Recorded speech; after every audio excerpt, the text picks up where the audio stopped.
Hey everybody, Lucas from our Liberty House here, and one thing you should know about me is that I love making stock. It's just a couple days after Thanksgiving, and today we're going to be making turkey stock. It's crazy to me that anybody would throw this thing away. With just about 20 minutes of prep and 4 hours on the stove, you're going to get a rich, delicious stock that's light years better than anything you'd buy at the store. Stick with me for the next couple minutes and I'll walk you through exactly how this is done.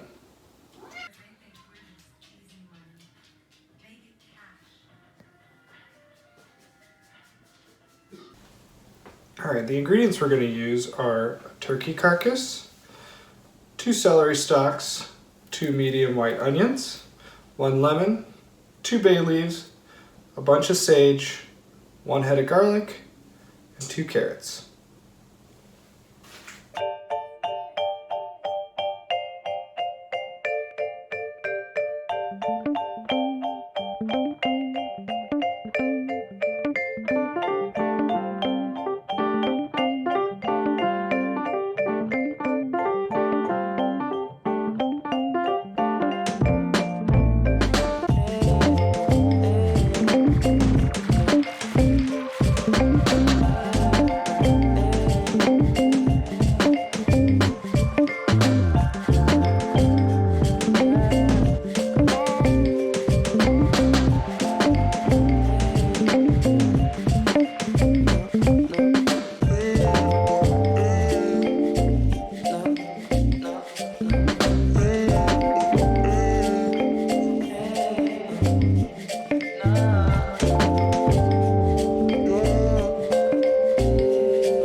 We're about 4 hours in here and you can see the stock has reduced down quite a bit of liquid and we have a nice rich colored stock.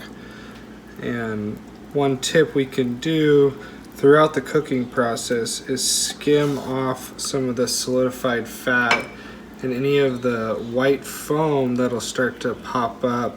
You really don't want to agitate the stock too much while it's cooking, but it's okay just to skim off the top any of the solidified fats. We're going to reduce the heat all the way down, turn it off now, and start to remove all of the bones and vegetables out of it, and then we'll strain this through a fine wire mesh strainer and we'll have a finished stock that we can use for whatever we want.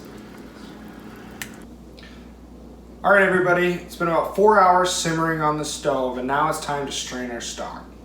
And this is a slow process, you want to do it for safety. Take it off the heat, let it simmer and cool for about 10 minutes while you get your stuff together. And this might look different for everybody how you're going to do it depending on one, the size of the batch you made, and then what bowls you have. And for us, we have our 2 largest mixing bowls and our large colander. And what we're going to do is using a set of tongs to start pulling the heavy big chunks out and letting them drain. Once those have drained, you're going to discard them and then we can either pour the stock through the colander or you can use like another mixing bowl to drain the stock through. This is a slow process. This isn't your spaghetti that's getting ready for dinner. This is a slow process. You don't need to rush anything. And we'll just do this until it's completely drained, and then we'll be ready to start transferring it to whatever we're going to store it in. And for us, it's mason jars, and we'll end up pressure canning this for storage later. So let's get going.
Alright, if you needed another reason to save your turkey carcass, this is all of the shredded meat we pulled off after boiling it for stock. Now this is going to be dry, we get it. You've spent 4 hours boiling it. It's not going to be the greatest quality meat you just took out of the oven.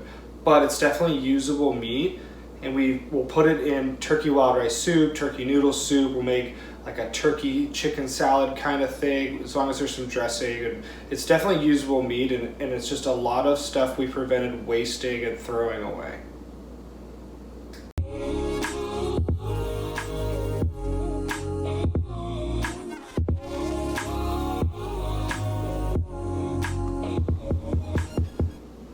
Alright everybody, so it's the next day. We let the stock cool overnight in the fridge, pulled it out this morning, and used a slotted spoon to skim off any of the solidified fat, and then it was ready for preserving. And we always choose to pressure can our stock. You can definitely freeze it if you want, but if you're interested in pressure canning, you should check out our video titled How to Pressure Can Stock. You know, and that's really it. It's super easy. This is a great recipe, good way to reuse products that you wouldn't normally use.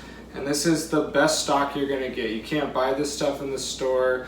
It's better quality, cheaper price, and honestly better for you. Thanks for watching. Make sure you guys like and subscribe.